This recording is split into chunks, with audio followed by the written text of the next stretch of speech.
Hi, listeners. We'll get to Jewish history nerds in a second, but we also want to hear from you directly. Who are you? What do you like? What do you hate? About this show, but also about everything. Fill out our 2-minute survey. The more detailed, the better, but we'll take anything. You can find the survey in the show notes of this episode or at this easy website, jewishunpacked.com/nerd survey. I'll say it one more time, jewishunpacked.com/nerd survey. Okay, on to the show. I find it always hard to tell, like how much do people in the world really think about Judaism? We get an outsized amount of press, considering our numbers. Actually, this morning, I was going through an airport, and my children were very surprised to see a lot of Christmas trees and Christmas decorations and no menorahs in the airport. And I was explaining to my kids, most people in America are not Jewish, and they were very surprised to hear this because so many people they know are Jewish. I was like, well, you guys live in New York. And you're 6. Right, and you're 6 years old. Welcome to Jewish History Unpacked, where we do exactly what it sounds like. Unpack awesome stories in Jewish history. I'm Yael Steiner, and my childhood dream was to stay in school forever. I'm Jonathan Schwab, and I am in school forever. Schwab, I am so excited.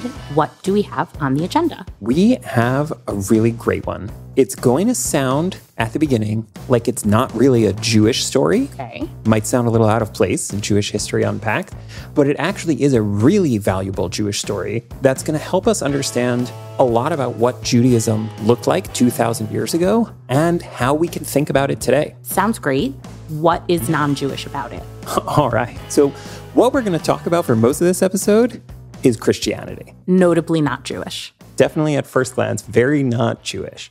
We've gotten into this topic in a lot of our episodes at this point, but there are real questions when we think about Judaism, whether it's an ethnicity, a religion, some combination of both, also how changes take place over time in Judaism to our practices. You know who I've heard knows a lot about that? Whoopi Goldberg. Oh boy, yeah. This is a topic that we've discussed that's come up a lot and is still a really important question today. I want to take us back in time about 2,000 years and talk about a man named Saul. He's from a place called Tarsus, which is in modern-day Turkey. This is not Saul from the Bible, the prophet. Right. This is not Saul, the first king of Israel. He probably was named after that Saul because this Saul, who's coming a long time later, this Saul is from the tribe of Benjamin, and he's from Tarsus, which, as I said, is in modern-day Turkey. And I know because it comes up in every episode, and we got to talk about it. How far is it from Constantinople? It's not that close to Constantinople. It's way on the other side of Turkey from Constantinople, also known as Istanbul. Also, in the time that we're talking about, the 1st century CE, Istanbul was not Constantinople yet because it wasn't anything yet. This is a couple hundred years before Constantinople is even Constantinople. So we're talking about a whole different part of Turkey. Okay, cool. So this man, Saul of Tarsus, as he's known, is born into a devout Jewish family of Pharisees. And we've talked about them before, but that's a sect of Jews who later sort of laid the groundwork for rabbinic Judaism and a lot of what we know today. Fairly traditional. Very traditional, very law-oriented. And actually, before I even get to the rest of his biography, I'm going to give away the ending and say that Saul also had another name, a Roman name that he used. And that name, which he's better known as, is Paul. Like Saul, but with a P. Yeah. So St. Paul. St. Paul, yes. Got it. Paul, a.k.a. St. Paul, a.k.a. Paul the Apostle, is maybe the most important person in the development of Christianity. More important than Yes. Jesus. When I say maybe the most important, I'm not forgetting Jesus.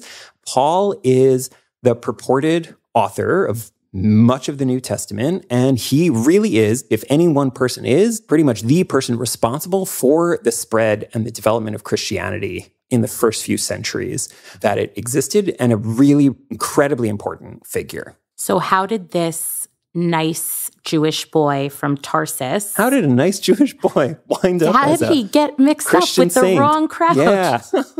Exactly the question that we're going to talk about. Before he was St. Paul, he was Saul of Tarsus. And actually, he really used both of these names interchangeably his whole life. It's not like he grew up as Saul and later changed his name to Paul when he became Christian.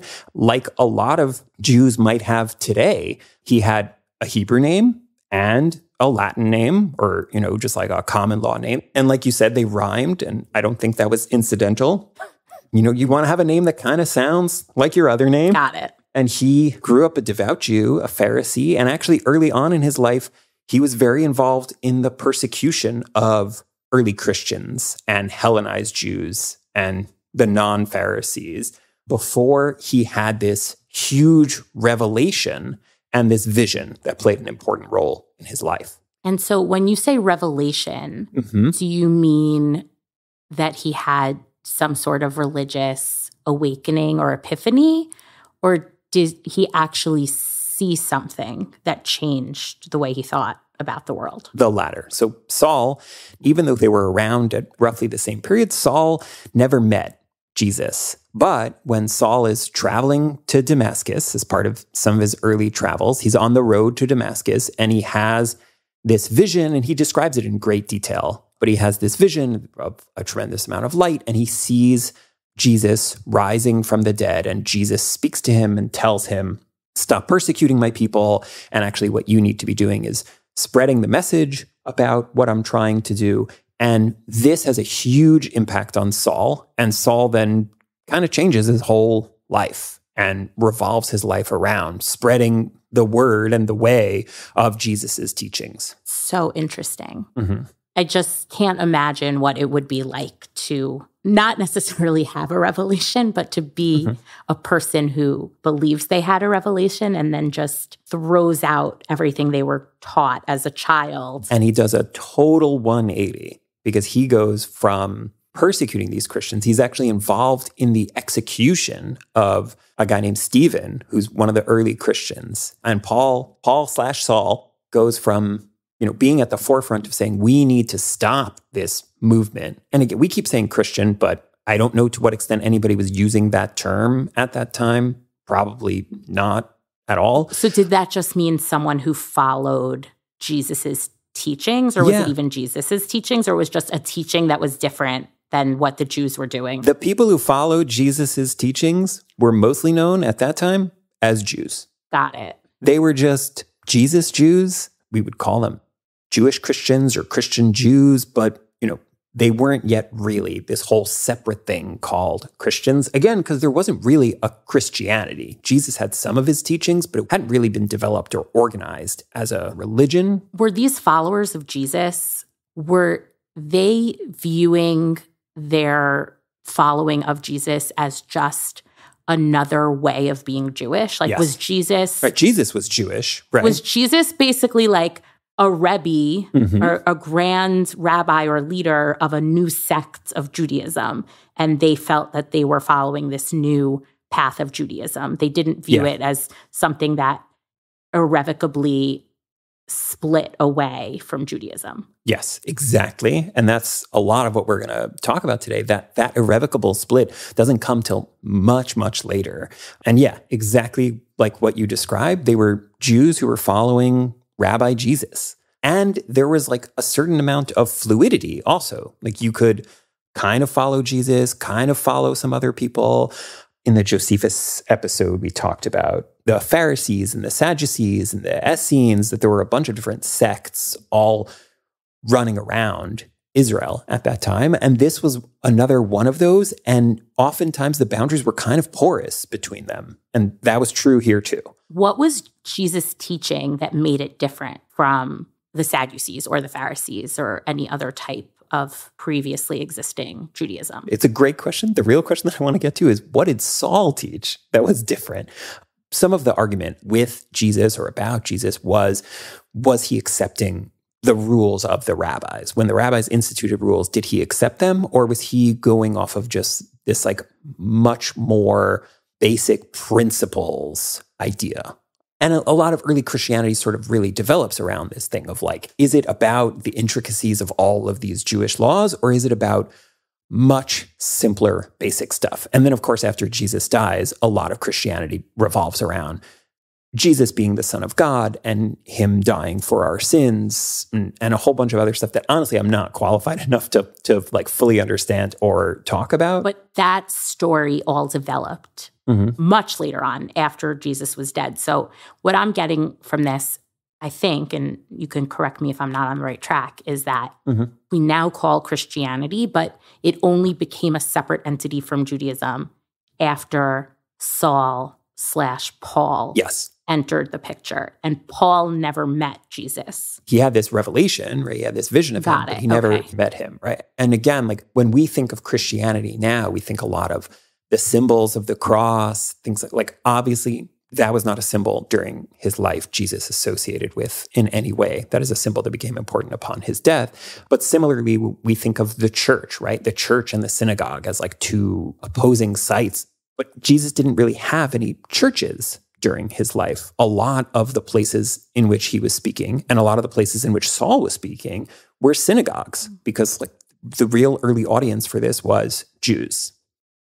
Right. It wasn't as though this started in a different part of the world with a different group of people who didn't have an association with Judaism. Like the people in that part of the world were Jews. Exactly. Interesting. So we understand a little bit what Judaism looked like at the time. We understand how Christianity sort of fits into this piece. And the third major contextual part is what role did Judaism play in the world? Like we often think about Judaism as like somewhat a minor religion. I guess not really. I find it always hard to tell, like how important is Judaism to people who aren't Jewish? Like how much do people in the world really think about Judaism? We get an outsized amount of press considering our numbers. Yeah, right? Like there's a lot of like, well, Jews control X, whatever, insert whatever you want X to be. But I had this experience actually this morning. I was going through an airport and it's shortly after Christmas at the time that we're recording. And my children were very surprised to see a lot of Christmas trees and Christmas decorations and no menorahs in the airport. And I was explaining to my kids, like, first of all, maybe there was one and they took it down because Hanukkah's over. But also, most people in America are not Jewish. This isn't like equal placement. We're going to see a menorah and a Christmas tree. Like a lot more people celebrate Christmas than Hanukkah. And they were very surprised to hear this because so many people they know are Jewish. I was like, well, you guys live in New York. And you're 6. Right, and you're 6 years old. Most of the people you know are your family. It seems to you like most people in the world are Jewish, but actually, most people in the world are not Jewish, and this was very surprising to them. I wouldn't expect you to know this, but do we know in terms of numbers what impact the Jews had on the world? Like, we know there were people in Rome, we know there were people in the Holy Land, but do we have a sense of, in terms of like the Latin-speaking world, like what proportion of it was Jewish? That's a great question. I don't offhand know what, in terms of like proportion, percentage, how many people are Jewish. The one number I know that comes to mind is Josephus reported the total size just of Pharisees around this time as 6,000. That seems very small. Yeah, it's small. And I think part of that is like, wow, realize like basically the Pharisees are the ones who later Jews all really descend from, maybe not like directly in terms of by birth, but sort of like the idea of this like small-ish movement that sort of all of Judaism pretty much comes from. And all of Christianity, apparently, if Paul was and a all of Christianity. But we do know, regardless of number, that Judaism was actually pretty important in the Roman world. There was something really appealing and interesting about it as people were sort of moving past their pagan religions. There was a massive amount of interest in Judaism, in Greek and Roman societies. It was a more sophisticated religion. There was something very appealing about it for that reason. And it also had this coherent ideology. It had a conception of God. There was life after death. So there were a lot of parts of it that were very, very appealing and interesting. But it also came with a lot of laws and requirements and restrictions and was fairly closed to outsiders. Like most of the people who were Jewish were born into that. And when people converted into Judaism, they took on themselves a whole set of requirements and restrictions. And you're talking about the laws of keeping kosher and restrictions of what you can do on the Sabbath and stuff like that. Exactly. The third that I would add to it, because we got to talk about it, it's got to come up, is circumcision. I wasn't going to say anything. Yeah. But those are, I think, like the major three. And those are a big deal. Like circumcision is a big deal. Dietary restrictions is hugely impactful to your life. And keeping the Sabbath once out of every 7 days, having a lot of restrictions. And there's a lot of others. There's festivals. And there's a lot of agricultural laws. Yeah. A lot of agricultural laws. And there's a whole ritual life also. And this is also going through changes with the temple, whether people see the temple as the center of it. Obviously, once the temple is destroyed in 70 CE, then it all becomes focused on your local synagogue. But even before that, there was a lot of focus on the local synagogue. So there was a lot of prayer. There's a lot of service. There's a lot of restrictions. There's a lot of things you have to do and a lot of things you can't do.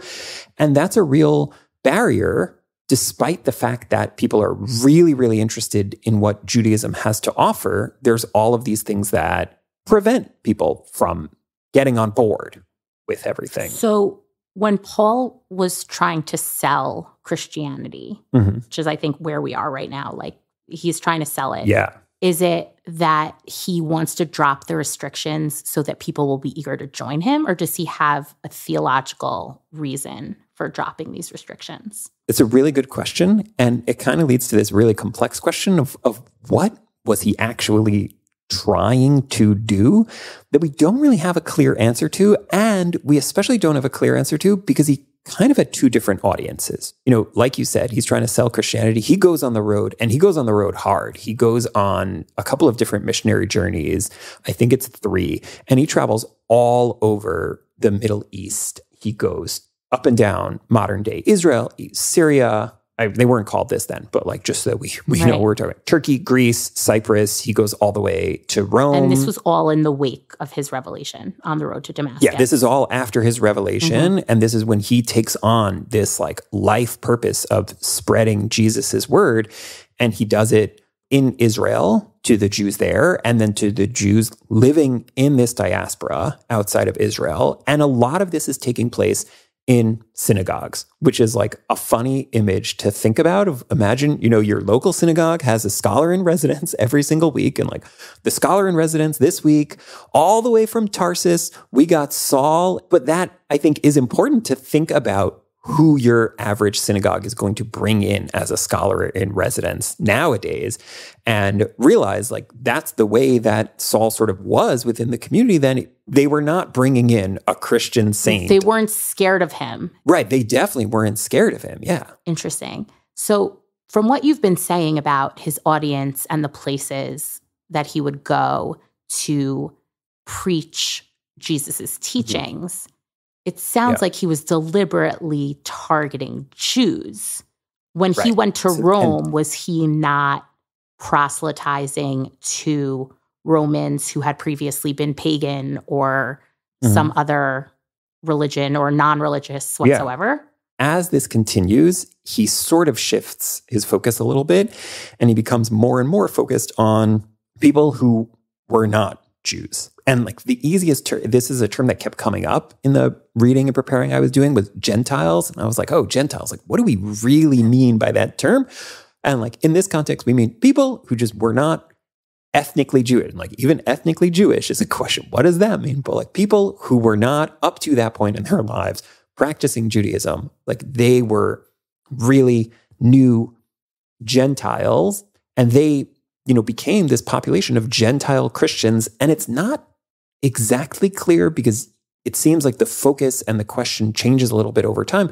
But it might have even been surprising to Saul that the message was hitting on something for a lot of this audience, and people start really listening to what Saul is saying. And he becomes, another one of his names is, he's the apostle to the Gentiles, because he really becomes the person who he gets this large degree of interest from people who were not Jewish and are listening to a lot of what he's saying.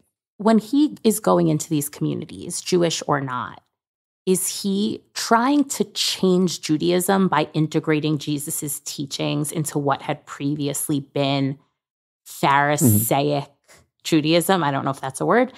Yeah, it is. And yes, yeah. Or was he trying to move people away from Judaism into something that was legitimately new?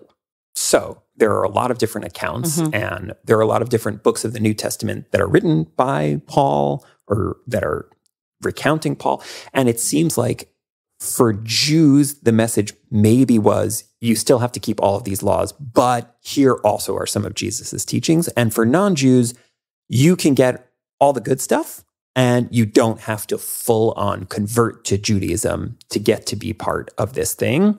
And it's not exactly clear then, like, what the goal is here. Is there like a premium version where you're doing circumcision and Sabbath and dietary laws, and that's just for Jews? And then there's like the other package. Is it that eventually people will upgrade to the premium version? Is it that Jews eventually can give up some of those laws? We don't really know sort of what Saul was intending. What are the interesting parts that you're referring to? The interesting parts that he's adding on top, where he's telling the Gentiles, this is how you follow Jesus, by doing X, Y, and Z. Yeah. What are those things? I mean, traditionally, you hear about certain Christian teachings: turn the other cheek, treat others as you'd like to be treated.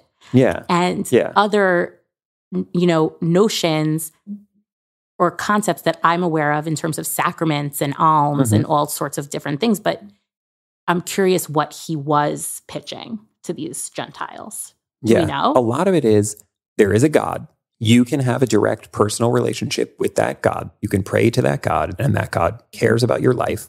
There is a life after death. What that means exactly, whether we call it heaven or something, but there is something that comes after death that is rewarding and positive if you're good.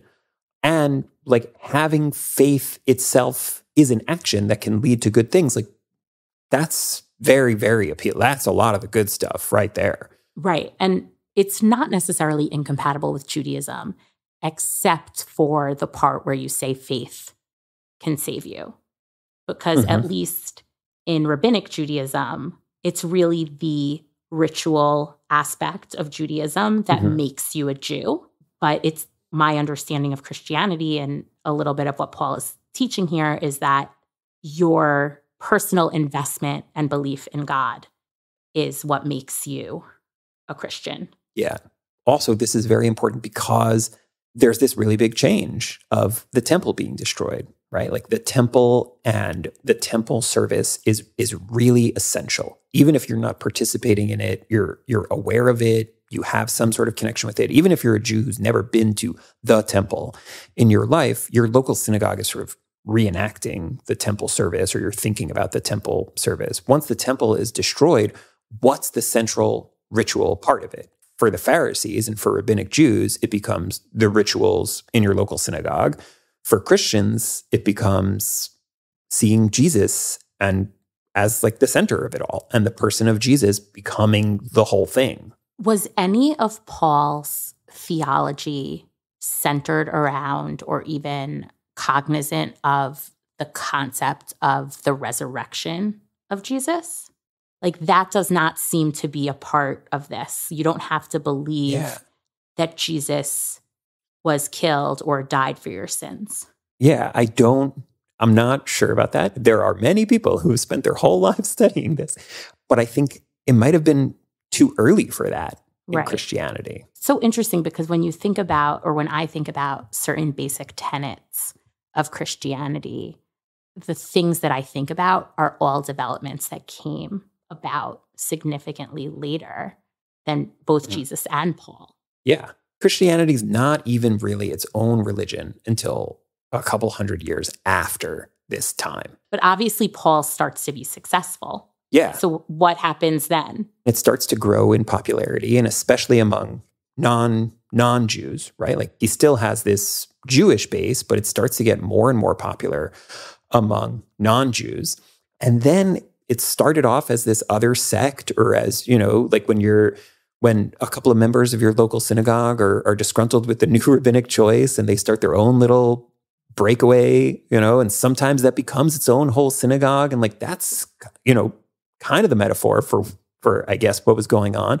But eventually it becomes a whole different thing. That's quite different. There's no possibility of these merging back together in any way. Well, certainly eventually it becomes an antagonistic relationship. Like we get to a point in time where organized Christianity, institutionalized Christianity, which I'm assuming doesn't come about probably until almost 1,000 years later, has very specific policies about Jews. Yeah. It didn't take them 1,000 years to come up with policies against Jews. Like Christianity in the 4th century already is the state religion of Rome. And pretty quickly they get to anti-Semitism stuff. But yeah, as it grows apart, it goes from being this sort of just like the family you get together with over the holidays that you disagree with, to a much more like us versus them. And that also comes out on both sides of it. So Saul, Paul, is at the beginning not a very threatening figure. He is not mentioned in the Talmud or in rabbinic writings. Jesus is, but Saul is not worth mentioning because like there were a ton of people who were going around and talking about different views of Judaism. And he was not important enough to like really rate as, oh, we gotta, really debunk this guy. So what makes him St. Paul? What makes him someone that even someone admittedly lacking in Christian knowledge, knows about? Yeah. Well, it's because he makes Christianity. And this is sort of the really interesting question to sort of think about. If not for Saul or Paul, does this whole Christianity thing happen at all? Or is Jesus's sect of Jews, do they end up getting reabsorbed into Judaism? Does it end up being a pretty minor religion? But Saul, by taking it on the road, by getting a whole bunch of people really interested in this, by starting to articulate a theology and a set of rules for this, and like by going on the road, he had to come up with, this is what it means and this is how it works. And that really lays the groundwork for all of it to develop. And that's what he becomes then. Like a lot of the books of the New Testament are authored by him, or supposedly authored by him. There's a lot of scholarship around like this is attributed to him, but it wasn't really him. So the rabbis of the Talmud, they didn't view him as a threat, but maybe they should have. Right. Like maybe people should have realized what was going on before it got as big as it did. But then, when Christianity does develop, the rabbis react very strongly to it. So there's the Amidah, right, which is like the central part of prayer, daily prayer, is also called in Hebrew the Shmona Esrei, the 18 blessings, because there's 18 parts of it, but there's actually 19 parts of it. I was just about to say. Yeah. And because there was a blessing that was added on later against heretics, and doesn't say specifically that it's against Christians, which is probably a good idea, because naming Christians specifically in prayer is something that historically ended up often having to be taken out to avoid more anti-Semitic persecution. Safety concern. Yeah. You want to say just generally heretics should be destroyed by God, but we're not saying which ones specifically, in the prayer. So was this blessing added at that time? Yeah, this blessing was added at the time. And part of it wasn't just so that the people saying it would remember, here's how bad Christianity is and how far we have to be from it. Part of it was that early Christians would feel so uncomfortable coming to synagogue and praying along with everyone else because there's a part that's like clearly written against them, So, which also is like really, really interesting. And really Jewish, like super guilt-inducing. Yeah. And that was one thing for me that when I came up, like really made me realize like how much the two were commingled early on, that the idea wasn't, here's a bunch of Jews sitting in synagogue and let's say this to remember all of these outside people. But the original idea was we should insert this prayer so that these people no longer come to our synagogue because they will be uncomfortable with this part, which means they were coming to synagogue before that. Or they will revert to the way that they were before in order not to feel uncomfortable. Exactly. They'll be like, all right, let me give up on some of that other stuff because like it's right here in the prayers. I'm going to feel really bad, saying it and still believing some of those things. It's so interesting because you learn a lot about violence against Jews by Christians in the, 1st to 10th century. And then you get to the Crusades and then you get to the Inquisition and on and on and on. It's hard to remember sometimes that these two groups were once one. and very likely could have remained one. Yeah. If things had just fallen out a different way, that Jews who follow certain teachings of this rabbi or this geographic group. And it's a really interesting world to think about, and possibly a much more peaceful world at that, though I'm sure we would have found something else to fight about. Exactly what you're saying. Like the same way we have lots of Jews who disagree and have different views. Like this was once some version of that. And the really interesting thing, and that's like why we're doing an episode on Saul of Tarsus and not on Jesus, is if there's any one person responsible for that, it's Saul, not Jesus. Like Jesus could have lived in a world where followers of Jesus were another type of Jew, but once Saul came along, it kind of was no longer possible. So interesting. I really did not know any of this. I certainly knew that there was an apostle named Paul. I knew that he was kind of the hype man for Jesus, but I didn't realize how much of Christianity ultimately stemmed from his particular revelation on the road to Damascus. And I think people like me have only a cursory understanding of Christianity and its origins. And part of being a well-educated Jew, I think, needs to be understanding this part of our history. And I don't think we should be scared of it. Yeah, I agree that we can feel a little more confident saying that this is a part of Jewish history and we can understand it from that perspective, and it can enhance our understanding of Jewish history and of Judaism. Yeah, I think we need to be more open to learning about the way in which our culture intersects with others, not only Christianity, where there's an obvious fork in the road, an obvious schism between the two, but just how we've interacted and lived with other cultures in general. I've always said that if I ever got chosen to be on Jeopardy, the two categories that I would fear getting would be the New Testament and mythology. Now you know a little more. If you're on Jeopardy and they ask a question, where was Paul's vision of the risen Jesus? You'll know the answer. The road to Damascus. What is the road to Damascus? Sorry. Correct. I would have already gotten out on that. Schwab, this was really interesting. Thanks for doing the research and taking the time to teach me. It was my pleasure. I'm looking forward to next week's conversation. Me too. Thank you for listening to Jewish History Unpacked, a production of Unpacked, a division of Open Door Media. If you like this show, subscribe on your podcast app of choice and give us 5 stars and write us a review on Apple Podcasts. Check out Jewish Unpacked for everything Unpacked related and subscribe to our other podcasts. And, of course, check out our TikTok, Instagram, Facebook, YouTube, and Twitter. Just look for @JewishUnpacked. And most importantly, be in touch with Yael and Schwab. Write to us at jewishhistoryunpacked@jewishunpacked.com. This episode was hosted by Jonathan Schwab and Yael Steiner. Our education lead is Dr. Henry Abramson. Audio was edited by Rob Pera, and were produced by me, Rivky Stern. Thanks for listening. See you next week.